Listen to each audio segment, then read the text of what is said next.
এ এ এ এ এ ইলি বাবা ইলি বাবা ইলি বাবা ইলি বাবা। গুড আফটারনুন মাম্মা। হ্যাঁ মাম্মা গুড আফটারনুন। তোমার হাতে কি ওটা? এটা কি? এটা কি মা? চলো সবাইকে বলে দাও হ্যাপি ধনতেরাস।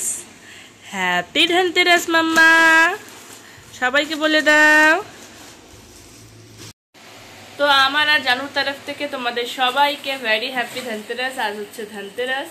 জানু মাত্র একটা লম্বা ঘুম দিয়ে উঠলো। একটা পার্সেল আসছে এটা, তো চলো এটা এখন আনবক্সিং করি আমরা দুজনে মিলে। আমরা দুজনে মিলে আনবক্সিং করি। হ্যাঁ না মাম্মা, হ্যাঁ না মাম্মা, হ্যাঁ না মাম্মা। জানুর মুডটা এর জন্যই ভালো, কারণ এখনই ঘুম থেকে উঠলো। তো চলো ওটা আনবক্সিং করি। আর কাজবাজ ব্রেকফাস্ট কমপ্লিট, আর আশেপাশে সব কাজ কমপ্লিট। এখন হচ্ছে লাঞ্চটা বানাবো। তো চলো খুলি খুলি, চলো।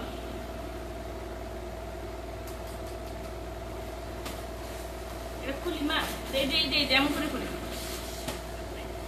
যেমন করে। সারাটা দিন আমার এভাবে কেটে যায় আমার ছোট সোনাকে নিয়ে। তোমরা তো আমার ব্লগে সবাই দেখো। তো আজ একটা পার্সেল এসেছিলো, আমি ওয়েট করছিলাম যে কখন জানু উঠবে, ওর সাথে একসাথে খুলবো। তার জন্য আমি কিন্তু পার্সেলটা আগে খুলে নিই। ও আর আজকে হচ্ছে ধনতেরাস, তো আমার তরফ থেকে তোমাদের সবাইকে শুভ ধনতেরাস। আজকের দিনটা জানো তো কিছুই প্ল্যান করা ছিল না, তাও যে এত ভালো কাটবে সেটা আমার ধারণারই বাইরে ছিল। অনেক সময় প্ল্যান করার পরেও দিনগুলো কিন্তু খুব বাজে কাটে, আর কোনো সময় প্ল্যান না করে এভাবে আজকে আমাদের দিনের মতন দিনগুলো খুব ভালো কাটবে। সকাল থেকে একটা ভালো মুড নিয়ে শুরু করেছিলাম। ভিজে আজকে আমাদেরকে দিওয়ালি শপিং করাবে, সেটা আমরা জানতাম না।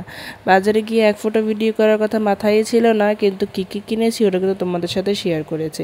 ভিডিওটা প্লিজ লাস্ট অবধি দেখতে থাকো, তাহলেই তোমরা বুঝতে পারবে আমরা ধনতেরাসে কী কী কিনেছি। লন্ড্রি ব্যাগটা যতটা ভালো ভেবেছিলাম ততটা ভালো আসেনি। আর ভি অর্ডার করেছে, পাপা অর্ডার করেছে, তোমার ভি অর্ডার করেছে। এই কালারটা অর্ডার করেছে কিনা ওটাও জানি না, ওটাও জিজ্ঞেস করতে হবে। আমি ইয়েলো দেখেছিলাম যে ইয়েলোটা অর্ডার করেছিল। এই মা খায় না, খায় না মা। তো এদিকে আমি ভাত বসিয়ে দিয়েছি, আর এদিকে হচ্ছে সয়াবিনের জন্য গরম জল করে নিচ্ছি। হয়ে গেছে, গরম জল নামিয়ে নেবো এবার। আর এদিকে দেখো সবজি কেটে রেখেছি, ওখানেও সবজি কেটে রেখেছি।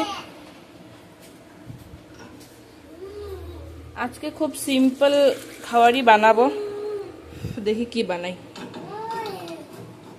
তো চলো বসিয়ে দিলাম, তাড়াতাড়ি করে রান্না করে নেব। আরেকজনকে দেখো, এই যে কোথায় কোথায় যাচ্ছ? হ্যাঁ বোম ফাটলো, ভয় পেয়ে গেছে। কি হয়েছে? বোম তো ফাটবে, দিওয়ালি না, দিওয়ালি না মা, বোম ফাটবে তো, ভয় পাও না মা। চলে আসলো, বোম ফাটা আওয়াজ শুনে চলে আসলো, আবার যাচ্ছে। আমি রান্না করবো আর এর পিছনে চিল্লাতেই থাকবো, জানো তো। এই যে মা, বেরোবে না, বেরোবে না, বের হবে না, তুমি বের হবে না, বাইরে বের হবে না, বাইরে যাবে না, বাইরে যাবে না, না না না, বাইরে যাবে না। আসো আসো আসো, পেছনে আসো। আমি এদিক দিয়ে বলবো বাইরে বের হতে না, আর ও বাইরে বের হবেও না, অতটুকুই থাকবে, যেখানে আছে ওখানেই থাকবে। ওখান থেকে বসে বসে দেখবে, বাইরে বের হবে না। এদিকে ভাতের উতাল চলে আসলো। এদিকে হচ্ছে দুপুরে রান্না বান্না বসিয়ে দিয়েছি। ভি আবার 4টার দিকে খেতে চলে আসবে, তার জন্য। আর আজকে ভি 4টার সময় এসে আর ডিউটি যাবে না, কারণ ওই যে শপিং করাতে নিয়ে যাবে। তো যাই হোক, এই শপিং টপিং তো মেয়েদের খুবই প্রিয়, তেমনি আমারও খুব প্রিয়। একটু হালকা শপিং করলেই খুব ভালো লাগে মনটা, মানে ওই একঘেয়েমি লাইফস্টাইল থেকে বের হয়ে যদি অন্য কিছু নতুন করি তাহলে কিন্তু খুব ভালো লাগে।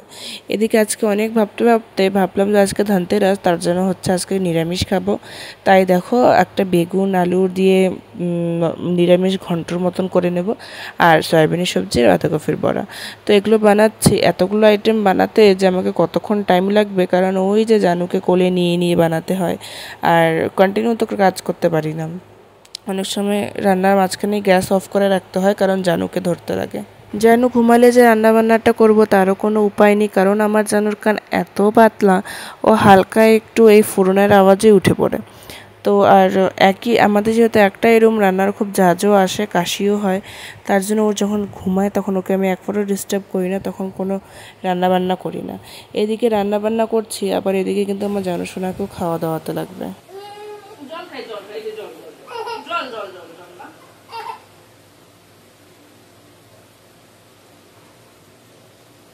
আমি চেষ্টা করি, আমি যতই বিজি হই বা যাই কাজ করি না কেন, আগে জানুকে টাইম দেওয়ার, ওর খাওয়া দাওয়া স্নান এগুলো সব ঠিক মতন টাইম টু টাইম করার, তারপরে বাকি কাজ করার। আর আমাকে বলিয়ে দিয়েছে যে তুই যতটুকু পারবি ততটুকুই করবি, যেগুলো পারবি না ওগুলো রেখে দিবি, কোনো চাপ নেই। তো রান্না বান্না একদম কমপ্লিট। দেখো সয়াবিনের একটু পাতলা করে ঝোল ঝোল বানিয়ে নিলাম। আর এইদিকে আলু বেগুন টমেটোর, জানি না এটাকে কি বলে, কিন্তু এটা খেতে এত টেস্টি হয়। আর ভাত। আর এদিকে বাঁধাকপির পকোড়া বানাবো। তো এটা এখন বানাবো না, যখন খাবো তখন বানাবো, গরম গরম বানিয়ে খেয়ে নেবো। এগুলোই আজকে রান্না বান্না। আর এদিকে জানুর খাওয়াটা আমি রেডি করে নিয়েছি। এই দেখো, ওকে আজকে দিব ভাত আর কলা পেস্ট করে, এটা ওকে খাওয়াবো।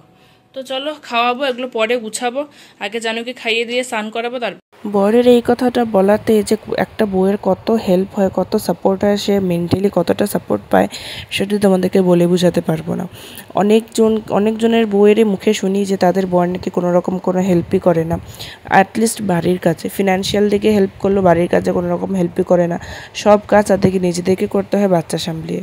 কিন্তু আমি ঠাকুরের কাছে অনেকটা থ্যাঙ্কফুল যে আমার এরকম না, ও আমাকেও সত্যি অনেক হেল্প করে বাড়ির কাছে। আর জানু হওয়ার পরের থেকে তো আরও বেশি বেশি করে হেল্প করে।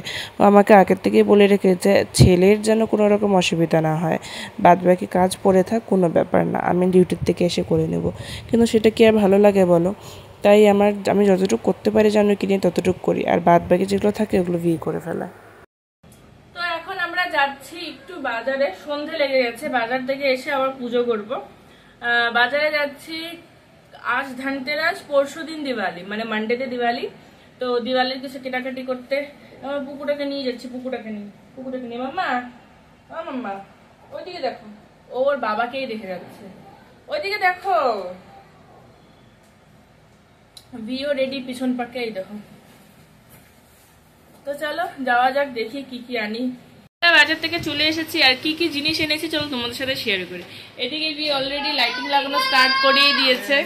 তো এই দেখো, এটা আমার অনেক দিন থেকে ইচ্ছা ছিল সবজি রাখার জন্য একটা ঝুড়ি আনবো। তো ফাইনালি এটা আনছি। এখানে এখন সবজিগুলো সুন্দর করে সাজিয়ে রাখবো। 3টা থাক আছে, একটা থাকে 2টা করে সবজি রাখা যাবে। আর এই দেখো আমার পুকুলুটা, হ্যাঁ পুকুলু, হ্যাঁ পুকুলু, ও ঘুমাবে জন্য ওর প্যান্টটা আমি খুলে দিলাম। ওই দেখো ঘুমানোর নমুনা। হ্যাঁ, আর পুকুলুর বাবা এদিক দিয়ে লাইটিং লাগাচ্ছে। তো এই সবজির ঝুড়িটা আনলাম, কেমন হয়েছে জানিও। তার সাথে মাম্মা এদিকে মা, তার সাথে এটা হলো টুলটা আনলাম। বসে বসে বাসন মাজতে যে এত প্রবলেম হয় টুলটা ছাড়া, তো এটা দিয়ে এখন বসে বসে বাসন মাজা যাবে। আর বোম আনলাম। কি বোম আনলাম? এটা হলো তারাবাতি, এটা হলো কিটক্যাটে পুরো প্যাকেট এনেছি না, ওর বাবা আনছে, আমি এগুলো একটাও আনিনি। আর এই যে লঙ্কা বোম, আর হলো এই যে এই 2টো তারাবাতি, এগুলো বোম। এখানে 400 টাকার বোম, জানো, 400 টাকার বোম এখানে। আমি খালি বলেছি ভিকে যে এরকম একটা আনলেই হবে, কারণ জানো তো ছোট, এরকম একটা আনলেই হবে। ও এতগুলো নিয়ে এসেছে, ও ফাটাবে জন্য। তুমি ফাটাবে মা, তুমি ফাটাবে? তো এই দেখো লাইটিং এভাবে লাগালো, আমার বরের মাথার বুদ্ধি দিয়ে লাগালো এগুলা। এই দেখো, আর এদিক দিয়ে দিল, এদিক দিয়ে ভেতরে, ওই উপরে ফাঁকাটা দিয়ে ভেতরে নিয়ে আসছে। মা বাইরেরটা দেখাই। আর এই যে বাইরে এতটুকু আমাদের জায়গা, এতটুকু এভাবে দিল, তো লাইট জ্বালানোর পরে দেখতে ভালো লাগবে। আর এই যে আরেকজন, এই যে মুকুলু, তোমাদেরকে বলেছিলাম না বাজার থেকে এসে পুজো করে নেব। এই দেখো ঠাকুরের জায়গাটা সুন্দর লাইটিং দিয়ে সাজিয়ে নিয়েছি, আর পুজোটাও মনের মতন করে নিয়েছি। এখন লাগছে তো দিওয়ালি। এই তো পরশুদিন দিওয়ালি, আজ হলো ধনতেরাস। তো চলো তোমাদের সাথে দেখা হচ্ছে অন্য একটা নতুন ব্লগে। আজকের জন্য টাটা।